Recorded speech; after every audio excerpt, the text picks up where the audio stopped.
How do you explain to people that this is something that is real? I was exposed to extreme tortures and traumas. Mind control is its greatest gift.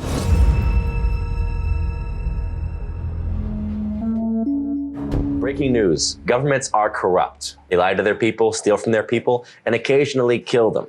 As Americans, we tend to believe this about other governments, but rarely, if ever, our own. One of the most glaring examples of just such violations of American constitutional principles occurred during the height of the Cold War under the moniker MK Ultra. It was perhaps the most famous of the CIA mind control programs that engaged 80 institutions, including universities, hospitals, prisons, foundations, and pharmaceutical companies. The experiments were conducted on unwitting US citizens, sometimes leading to permanent mental damage and even death.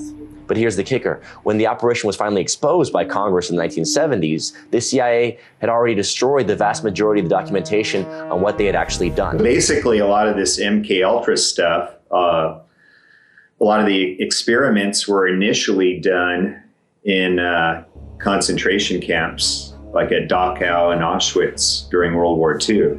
And so we happened to get quite a few of these doctors and scientists in the United States to kind of help solidify these mind control programs. Yes, I was born into MK Ultra mind control. It has been around a long time because Project Paperclip brought over the Nazi and fascist scientists that had been studying the effects of trauma on the human mind in Nazi Germany. And so much had been learned then. And the war wasn't won, it was just brought over here. So by the time I was born in 1957 in Muskegon, Michigan, that information had been incorporated into the CIA's knowledge base on the effects of trauma on the human mind that they had also gleaned from the Catholic Church. So the Catholics had figured out how trauma raised suggestibility back through the Crusades and the Spanish Inquisition and those horrors that were going on there. So that information, which had already been shared in Nazi Germany, was combined strong by the CIA with the Hitler-Himmler research into multi-generational incest-based children were the primary candidates for mind control, because it was found that our brains respond to trauma by compartmentalizing memory, and it creates a dissociative identity disorder when a child is sexually abused prior to age 5. And this is important information as we look at what's happening in society today on a global scale, where pedophilia is being promoted, and it's for the purposes of ushering in what Adolf Hitler and George Bush termed the New World Order. The CIA's operations, Bluebird, Artichoke, MK Ultra, these were cynical manipulations of human consciousness, disregarding any ethical or moral considerations. The idea of probing the human mind, probing the psyche, wiping out memories, replacing them with other memories, hypnotizing people, getting them to take certain types of psychotropic drugs, convincing them to commit, assassinations and then forget all about it, to carry out clandestine operations and then have no memory of it later. The Sorcerer's Apprentice, from Fantasia, all those brooms dancing and then suddenly getting out of control. That to me was what, these programs were like. The tortures that I experienced on various NASA and military installations throughout my victimization were extreme, but nothing was as horrific as knowing that my own child was being abused, and there was nothing I could do to stop it. I couldn't think to save myself, and I couldn't help her. Nevertheless, it stimulated my maternal instincts, of course, my love for her, my concern, my own childhood wish that there was some place in the world where people didn't abuse each other and children could grow up freely the way they were intended. And it happened to my daughter, and I couldn't stop it. It was the most horrific trauma that I was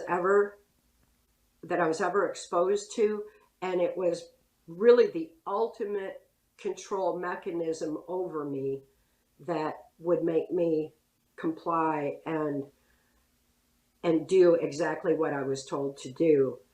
deep in the swamp on a White House Pentagon level throughout the Reagan-Bush administration.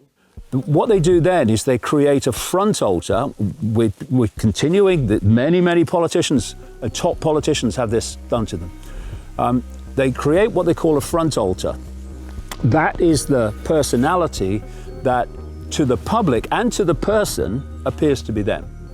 So, oh yeah, that Tony Blair, he's such a nice man, I met him, charming. But behind that front altar are all these other altars programmed with different behavior traits.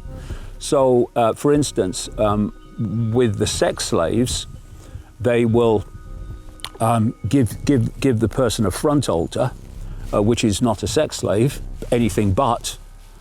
I've met people who were sex slaves and thought they were virgins, right? Who'd actually been with thousands of men, literally, but they thought they were virgins. That's the front altar. Behind is the sex slave altar. So what they do, and they do this to kids, they then, through hypnotic keys, they bring the one of these back altars, as they call them, to the front, and the front altar goes into the subconscious. This altar then experiences the abuse, it experiences the pedophilia, it experiences the raping or whatever, and then they're swapped back. Now the front altar has no idea what's happened. That makes so Only much the sense. back altar.